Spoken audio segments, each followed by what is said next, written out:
Bismillahirrahmanirrahim. Assalamualaikum warahmatullahi ta'ala wabarakatuh.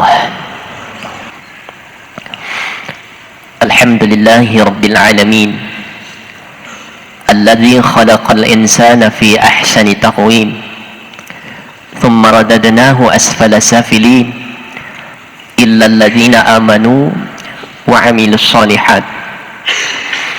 Asyhadu an la ilaha illallah wa asyhadu anna Muhammadan abduhu wa rasuluh.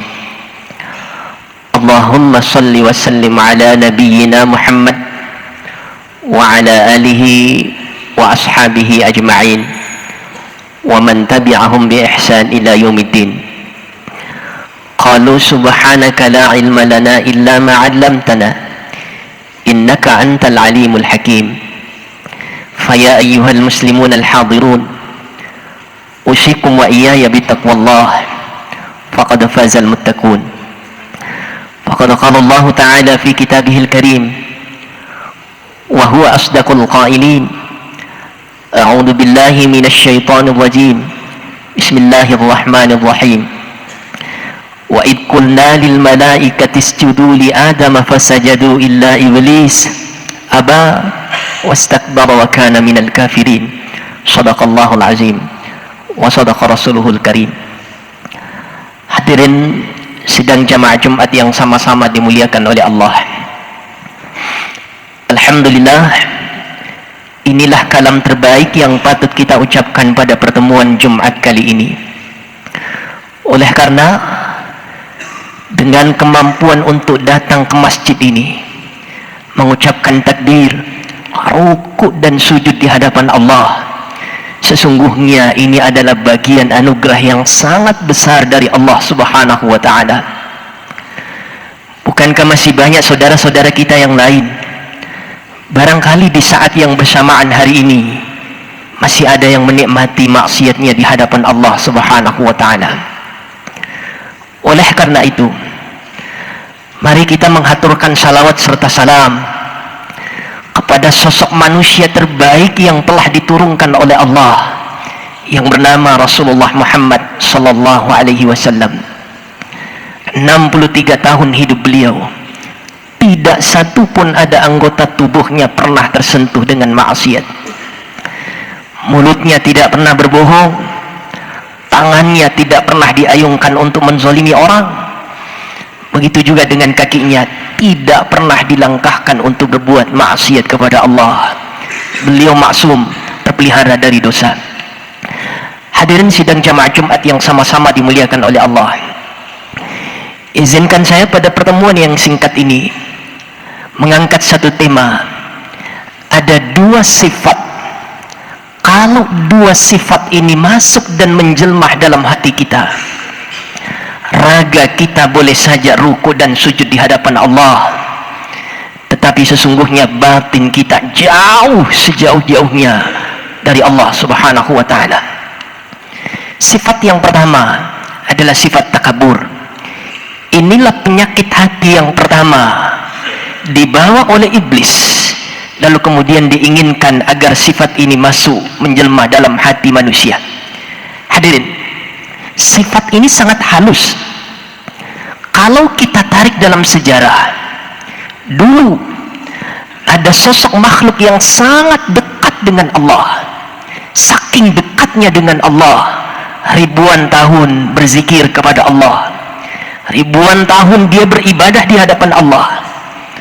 Tapi malapetaka terjadi jamaah sekalian, ketika Allah menciptakan hamba yang bernama Nabi Adam alaihissalam, maka di sana Allah perintah seluruh makhluk yang lain untuk sujud di hadapan Nabi Adam lewat satu firman Allah, wa id qulna lil malaikati isjudu li adama fasajadu illa iblis aba wastakbara wa kana minal kafirin. Dan ingatlah ketika kami berfirman kepada seluruh malaikat-malaikat, isjudu, kata Allah, bersujudlah kalian di hadapan Nabi Adam. Sujud ini kalau kita belajar dalam ilmu tafsir disebut dengan sujud lit-ta'zim, sujud penghormatan atas kemuliaan ciptaan Allah Subhanahu wa ta'ala. Bukan sujud lit-ta'bud. sebab sujud beribadah hanya diperuntukkan kepada Allah Subhanahu wa taala. Maka serentak seluruh malaikat-malaikat Allah serentak bersujud di hadapan Nabi Adam. Tapi ada satu makhluk yang tidak mau bersujud di hadapan Nabi Adam. Makhluk ini dulu dikenal dengan nama yang mulia, disebut dengan nama Azazil. Tapi ketika dia takabur, maka makhluk ini berubah nama menjadi iblis. Aba wastakbara wa kana minal kafirin. Tidak mau dia bersujud, bahkan dia takabur di hadapan Allah Subhanahu wa taala. Maka hadirin, kita baca dialog yang lain di mana Allah bertanya dalam surah Al-A'raf, qala fa bima agwaitani, qala ya iblis, wahai iblis, ma mana'aka alla tasjuda id amartuk. Wahai iblis, apa gerangan yang membuat engkau tidak mau bersujud di hadapan Nabi Adam? Id amartuk, padahal sujud itu adalah perintahku, kata Allah. Pertanyaan ini bukan berarti Allah tidak tahu jawabannya, tetapi sesungguhnya Allah sedang menguji iblis. Kenapa? Karena iblis sesungguhnya dulu adalah hamba yang sangat dekat dengan Allah Subhanahu wa taala. Apa jawaban iblis? Qala ana khairum min. Ya Allah, saya ini jauh lebih baik dibandingkan dengan Nabi Adam. Saya diciptakan dari api, sementara Nabi Adam diciptakan dari tanah. Fahamnya iblis, api jauh lebih mulia dibandingkan dengan tanah. Tanah dianggap jauh lebih rendah dibandingkan dengan api. Hadirin, ini penting saya ingatkan pada diri pribadi saya, bahwa sifat takabur ini adalah sifat yang sangat halus. Kadangkala kita tidak sadar, ternyata sifat ini hadir dan menjelmah dalam hati kita. Sifat takabur ini bisa jadi dia hadir lewat harta yang melimpah. Bahkan sifat takabur ini bisa jadi lewat pangkat. Bahkan mungkin dia bisa hadir dari ilmu pengetahuan yang tidak disertai dengan iman. Maka ketika kita sadar bahwa kelompok kita lah yang paling benar dan paling mulia, ketika hati sudah beranggapan bahwa pendapat kita adalah pendapat yang paling benar dan tidak perlu didengarkan pendapat orang lain, maka sesungguhnya iblis sedang meniti jalan menuju jalan-jalan yang dibenci oleh Allah Subhanahu wa taala. Hadirin, sifat yang kedua adalah sifat hasad. Hadirin yang sama-sama dimuliakan oleh Allah, ketika iblis tidak mau bersujud di hadapan Nabi Adam, maka iblis diponis oleh Allah sebagai makhluk yang takabur, makhluk yang sombong, dan kesombongan tidak ada balasannya kecuali neraka. Maka iblis tidak rela dimasukkan ke dalam neraka sendiri, tetapi iblis menebar bala tentaranya untuk menggoda dan membisikkan manusia, anak cucu Adam, agar di antara mereka ada yang ingin menemani di dalam neraka Allah Subhanahu wa taala. Hal ini secara gamblang Allah dialogkan dengan iblis dalam surah Al-A'raf ayat 16 dan 17 ketika Allah berfirman, qala fa bima agwaitani la aqudanna lahum siratakal mustaqim. Duhai Allah, kata iblis, fa bima agwaitani, engkau telah menyesatkanku, engkau telah mengeluarkanku dari neraka, dari surga, lalu kemudian melemparkanku masuk ke dalam neraka. La'aqudanna lahum siratakal mustaqim. Pasti, kata iblis, la'aqudanna, saya akan duduk di hadapan mereka. La'aqudanna berakar dari kata-kata qa'ada. Qa'ada itu maknanya adalah duduk.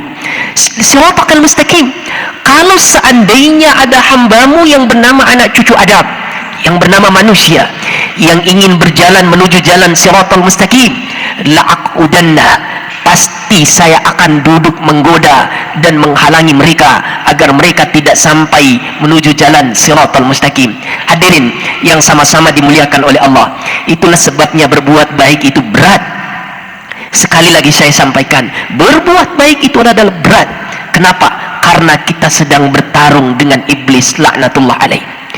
Berangkat dari rumah ke masjid ini, semakin dekat suara azan dikumandangkan, maka mata semakin berat. Jangankan di luar masjid, di dalam masjid pun iblis sedang bekerja. Kadangkala kita sudah mengucapkan kalimat Allahu Akbar, Allahu Akbar, Allah Maha Besar, mulut mengucapkan kalimat Allahu Akbar, tapi kadangkala hati mengingat yang lain. Kadangkala teringat utang yang belum terbayarkan, kadangkala hilang kunci motor di dalam salat kita, didapatkan. Ini cara iblis untuk menghiasi godaannya agar kita tidak sampai pada siratal mustaqim. Hadirin, sebagai penutup, penting saya sampaikan, kira-kira dari mana iblis menggoda manusia. Sebagai manusia penting untuk kita fahami. Ini digambarkan oleh Allah dalam surah Al-A'raf ayat 17.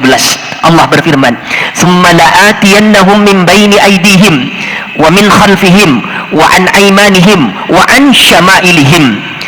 Iblis akan datang menggoda manusia dari 4 arah. Jadi 4 arah sudah dikuasai oleh iblis. Tidak ada lagi keselamatan manusia dari 4 arah itu. Yang pertama, la'atiyannahum min baini aydihim. Iblis akan datang menggoda manusia dari arah depan. Wa min khalfihim, iblis pun akan datang dari arah belakang. Wa an aymanihim, iblis pun akan datang dari arah kanan. Wa an syama'ilihim, iblis pun akan datang dari arah kiri. 4 arah sudah dikuasai oleh iblis. Oleh Imam Ibnu Abbas menafsirkan ayat ini bahwa ketika iblis datang menggoda manusia dari arah depan, maka iblis sedang menutup mata dan hati manusia agar tidak mampu melihat indahnya kehidupan akhirat. Yang kedua, ketika iblis datang menggoda manusia dari arah belakang, maka iblis sedang menghiasi dunia dengan penuh kemewahan. Itulah sebabnya semakin bermewah-mewah, maka kadangkala hati kita sering merasakan kesenangan. Tapi hati-hati jamaah sekalian, kehidupan dunia adalah kehidupan sandiwara. Kehidupan dunia adalah kehidupan yang menipu.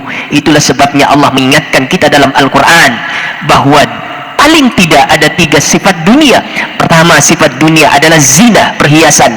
Yang kedua, laibun, dunia adalah permainan. Yang ketiga, lahwun, dunia itu adalah sandiwara. Yang ketiga, ketika iblis datang menggoda manusia dari arah kanan, maka iblis sedang menghiasi agama kita dengan perkara-perkara syubhat.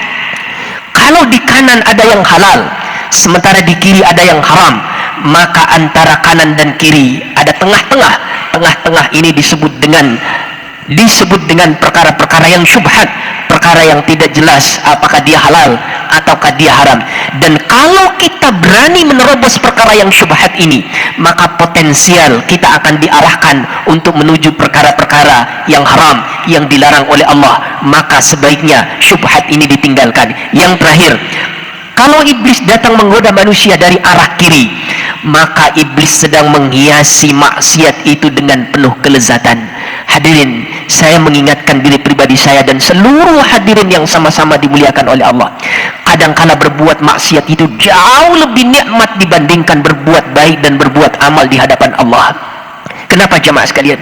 Sekali berbuat jahat, sekali berdosa, maka iblis akan mendorong kita untuk berbuat maksiat kedua kalinya. Kedua kalinya menuruti iblis, maka iblis mendorong untuk berbuat ketiga kalinya. Pada akhirnya nanti ada manusia yang akan berbangga-bangga menceritakan maksiatnya di hadapan manusia yang lain. Na'udzubillah, tsumma na'udzubillahi min dzalik. Pertanyaan terakhirnya, lalu kemudian dari mana arah keselamatan itu? Tidak ada jalan lain jamaah sekalian kecuali kita mengejar 2 arah. Karena 2 arah inilah yang sesungguhnya arah yang diperintahkan oleh Allah untuk menuju jalan keselamatan, sebagaimana yang kita kaji dalam tafsir Al-Kabir. Arah pertama adalah arah ke atas, yang kedua arah ke bawah. Atas dan bawah, inilah 2 arah yang tidak bisa ditembus oleh iblis. Arah ke atas adalah perbanyak berdoa, minta rahmat kepada Allah dengan niat yang benar serta cara yang benar, maka insya Allah ini tidak bisa ditembus oleh iblis. Yang kedua, arah ke bawah. Arah ke bawah tidak lain adalah as-sujud ilallah, perbanyak bersujud di hadapan Allah. Aqrabu ma yakunul 'abdu min rabbih wa huwa sajidun, keadaan yang membuat hamba paling dekat dengan Allah wa huwa sajidun, ketika dia sedang bersujud di hadapan Allah Subhanahu wa taala. Barakallahu li wa lakum fil Qur'anil Karim wa nafa'ani wa iyyakum bima fihi wa dzikril hakim. Wa taqabbalallahu minni wa minkum tilawatah innahu huwas samiul ghafur. Fastaghfirullah li wa lakum.